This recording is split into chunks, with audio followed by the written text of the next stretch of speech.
आज हम लोग फर्स्ट लॉ ऑफ मोशन देखेंगे। First law of motion mainly है क्या? लॉ ऑफ मोशन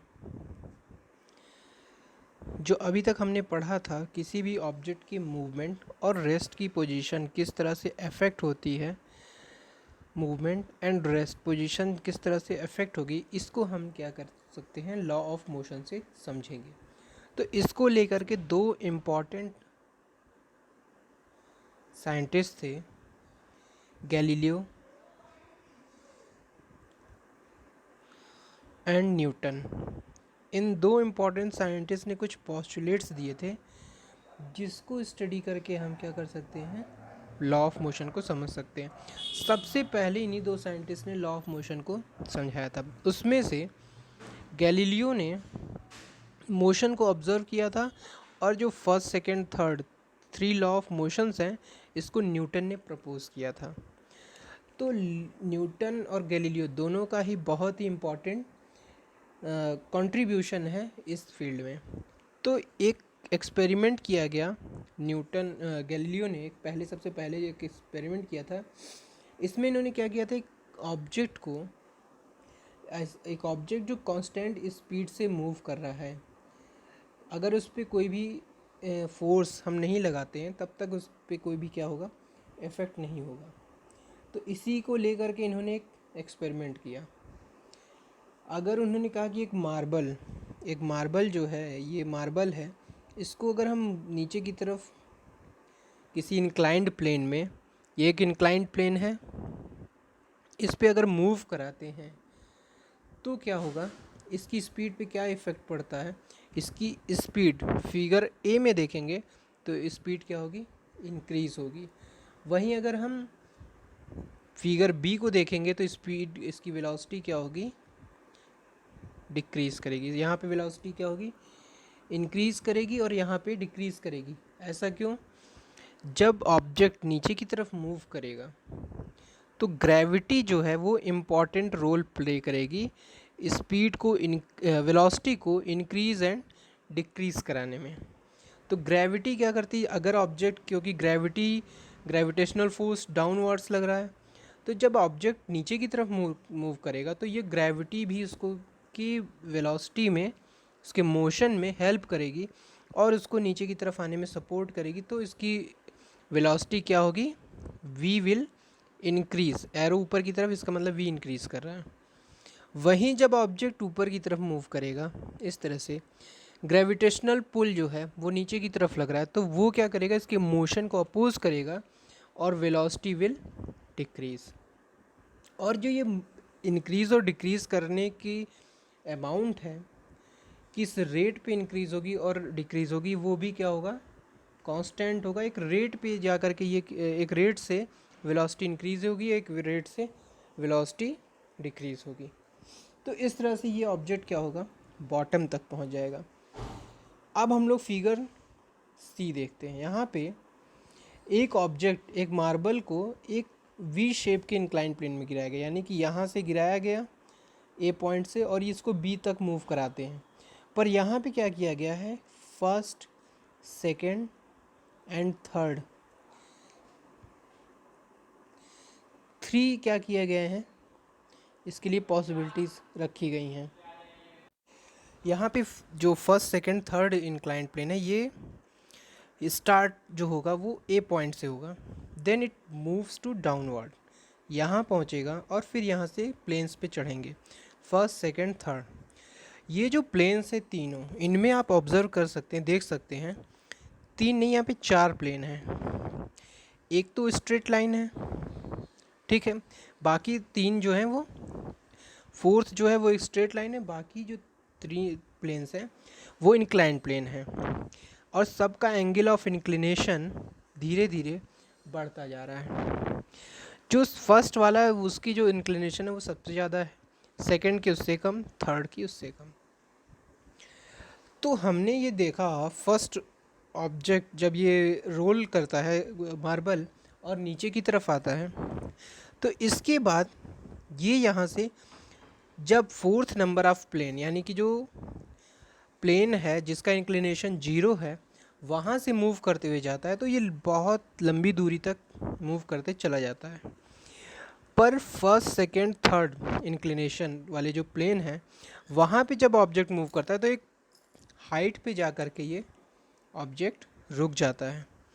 ये हाइट अगर देखा जाए तो तीनों केस में इक्वल होगी, यानी कि h, यानी कि जो ऑब्जेक्ट है वो सेम हाइट पे जा रहा है, सेम हाइट तक मूव कर रहा है और फिर वापस आ जाता है।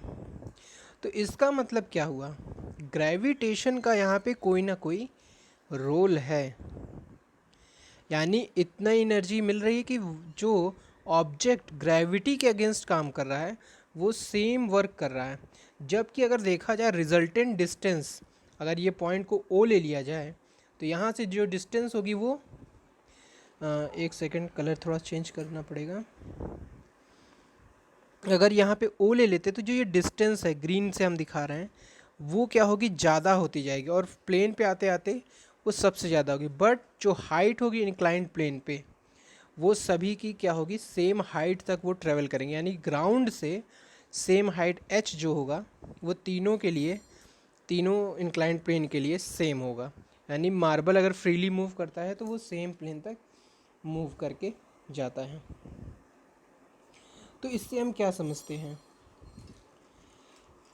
हग इसका मतलब क्या है, अगर अब मार्बल को फ्रीली रिलीज़ करते हैं एक फिक्स्ड हाइट से और डिफरेंट डिफरेंट इंक्लाइंड प्लेन पे, तो वो सेम हाइट अटेंड करते हैं जितनी की क्या है हाइट से उसको रिलीज़ किया गया है, वो भी क्या होगी h। यानी कि यहाँ पे जो फोर्स है ये बैलेंस्ड फोर्स है और अनबैलेंस्ड फोर्स जो है वो यहाँ पे क्या है, जीरो है। इसका मतलब कि अनबैलेंस फोर्स यानी एक्सटर्नल फोर्स जो रिक्वायर्ड है इसकी पोजीशन को चेंज करने को, यूनिफॉर्म मोशन को, ये क्या कर इस पे जो वर्क कर रहे हैं वो जीरो है। यानी कि कोई भी एक्सटर्नल फोर्स यहाँ पे नहीं लग रहा है जो गैलीलियो ने ऑब्जर्व किया था। पर यहाँ पे ग्रेविटेशनल फोर्स जो है वो प्ले करता है जिसकी वजह से ये सेम हाइट तक मूव करते हैं। जितना ही स्मूथ मार्बल होगा उतना ही तेज़ इसकी वेलोसिटी, उतनी ही ज़्यादा ये हाइट को अटेन करेगा और इतनी ज़्यादा उसकी तेज़ी से ये मूवमेंट होगी। उसके बाद आए हमारे साइंटिस्ट न्यूटन।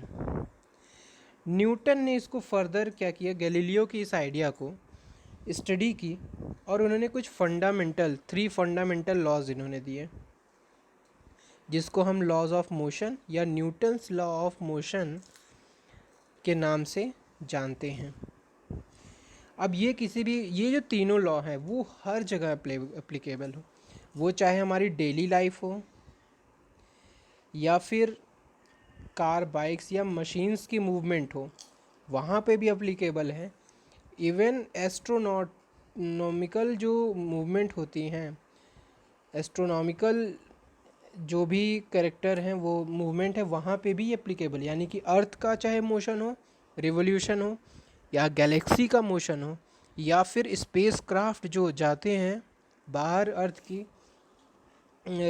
के ग्रेविटेशनल फोर्स के बाहर स्पेस में जो ट्रेवल करते हैं जहाँ पे कोई मीडियम नहीं है, वहाँ भी ये तीनों लॉ क्या होते हैं, एप्लीकेबल हैं।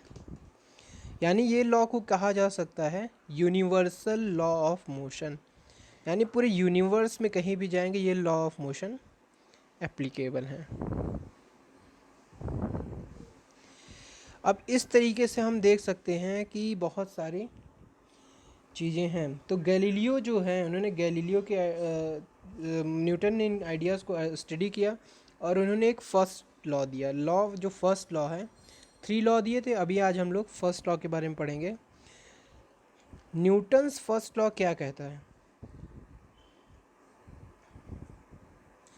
गैलीलियो ने एक्सटर्नल फोर्स के बारे में बात की तो इन्होंने बताया an object remains in a state of rest or of uniform motion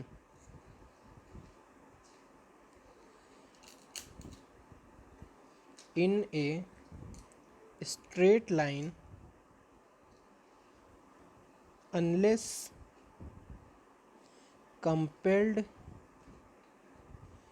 to change that state by an applied force।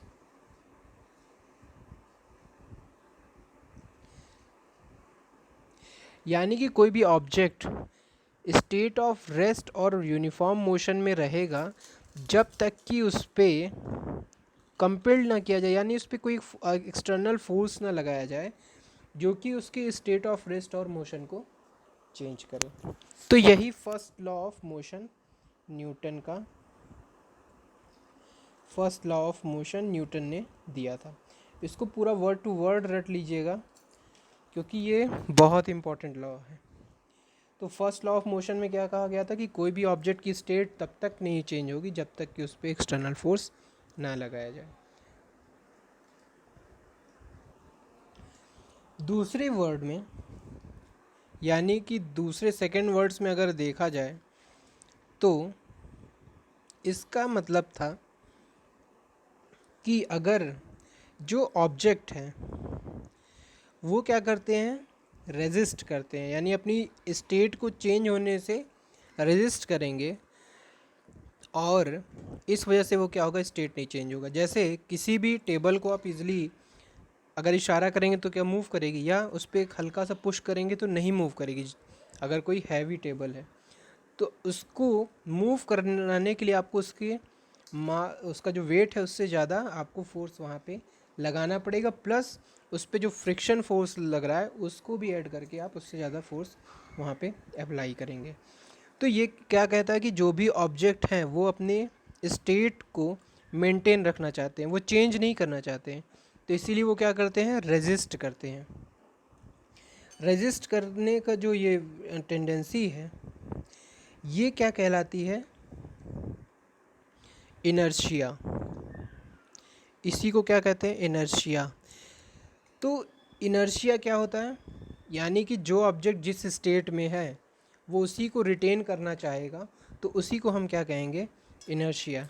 इसीलिए फर्स्ट लॉ ऑफ मोशन को लॉ ऑफ इनर्शिया भी कहते हैं। यानी हर एक ऑब्जेक्ट में, वो चाहे लिविंग हो चाहे नॉन लिविंग हो, उसका एक स्टेट होता है जिसको वो चेंज नहीं करना चाहता है, वो उसको रेजिस्ट करता है चेंज को, तो उसी को कहते हैं लॉ ऑफ इनर्शिया। तो ये भी एक बहुत ही इम्पॉर्टेंट टूल है। दूसरी चीज़ है, आपको गैलीलियो के बारे में यहाँ पे पूरे एक दिया हुआ है बुक में। 1564 में बॉर्न हुए थे, 1642 में इनकी डेथ होगी। इन्होंने एक बुक लिखी थी, scientific book the little balance, और उसको लैटिन में जो इनका उसका नाम था ला बैलेंसिटा, द लिटिल बैलेंस जो बुक लिखी थी। इसी में इन्होंने अपनी काफ़ी सारी जो स्टार्टिंग की जो डिस्कवरीज थी, जो इन्होंने स्टडी की थी, एक्सपेरिमेंट किए थे, उसको इन्होंने इसमें लिखा था। यूनिवर्सिटी ऑफ पीसा से इन्होंने डिग्री ली थी मेडिकल की वगैरह। तो ये सारे स्टडी बैकग्राउंड इन्होंने क्या क्या कब वर्क किया था तो, और ये सब इसमें दिया गया है। स्टैरी मैसेंजर इनकी एक बुक थी जो कि 1640 में इन्होंने लिखा था। ये सारे जिसमें इन्होंने एस्ट्रोनॉमिकल, क्योंकि इन्होंने वेरियस फील्ड में काम किया था। गैलीली ने medical field, astronomical field, motion में, ग्रेविटेशनल फोर्स के फील्ड में, ठीक है, जो ऑब्जेक्ट हैं, यूनिवर्सल ऑब्जेक्ट्स हैं, उनके मोशन, अर्थ की रिवोल्यूशन, इन सब पे भी बहुत सारी स्टडीज़ की थी। तो ये बहुत ही मल्टी टैलेंटेड साइंटिस्ट थे। इन्होंने कई सारी डिस्कवरी की थी जिसको आपको बुक से स्टडी कर लेना है, लर्न कर लेना है बहुत अच्छी तरीके से। फिर एक एक्टिविटी दी गई है जिसमें ये बताया गया है कि कैरम जब हम लोग खेलते हैं तो एक पाइल अगर हमने एक लगा दिया है एक मीनारिट शेप में या टावर के शेप में, और अगर हम इसको नीचे से पुश करेंगे तो केवल नीचे का ही जो जो कॉइन होगा वो मूव करेगा, नीचे वाला। बाकी जो होते हैं अपने आप उसी जगह पे खड़े होते हैं। क्यों? क्योंकि फोर्स हमने नीचे वाले को लगाया। बाकी सारे जो हैं वो फ्री हैं, बाइंड नहीं है किसी मतलब कि चिपके हुए नहीं हैं। फ्रीली मूव कर सकते हैं, तो वो क्या करते हैं, अपनी मूवमेंट को, अपने पोजीशन को रेजिस्ट करते हैं और इसलिए उनकी पोजीशन सेम रहती है। सारे के सारे कॉइन्स सेम जगह पे फिर से लग जाते हैं, जबकि नीचे वाला कॉइन जिस पे स्ट्राइकर हिट करता है वो आगे इस पूरे पाइल से निकल करके बाहर की तरफ मूव कर जाता है। तो ये क्या बताता है, फर्स्ट लॉ ऑफ मोशन, जब तक, क्योंकि पहले क्या थे, ये यहाँ पे ये सभी क्या थे, रेस्ट में थे, ये रेस्ट में थे, पर जिसको फोर्स लगा करके हिट किया गया वो क्या हो गया, मोशन में। यानी रेस्ट और मोशन तब तक चेंज नहीं होगा जब तक हम उस पर एक फोर्स ना लगाएं। सिमिलरली एक और एक्टिविटी दी गई है जिसमें कि ये शो किया गया है, एक कॉइन है जिसको जिसको एक कार्डबोर्ड के ऊपर रखा गया है, कार्ड के ऊपर रखा गया और कार्ड को हिट किया जाता है, तो कार्ड तो मूव कर जाता है पर कॉइन गिर जाता है। अब ऐसा क्यों, कार्ड और कॉइन दोनों कहाँ पे हैं, रेस्ट में। कॉइन भी क्या है, रेस्ट में, कार्ड भी रेस्ट में। जब हम फोर्स लगाते हैं और कार्ड को मूव कराते हैं, मोशन में लाते हैं, यानी कार्ड कहाँ पे आ गया, मोशन में। कॉइन पर इस पे बैलेंस्ड है। अब कॉइन जब कार्ड हट जाता है मोशन की वजह से, कॉइन ऑटोमेटिकली पहले भी रेस्ट पे था, बाद में भी रेस्ट पे रहता है, पर अब उसका कोई बेस जो सपोर्ट है, और अब कॉइन यहाँ पे रेस्ट में था पर उसका कोई बेस का जो सपोर्ट था वो ख़त्म हो जाता है, जिसकी वजह से ये ग्रेविटी की वजह से, ग्रेविटेशनल फोर्स की वजह से ये ग्लास में गिर जाता है।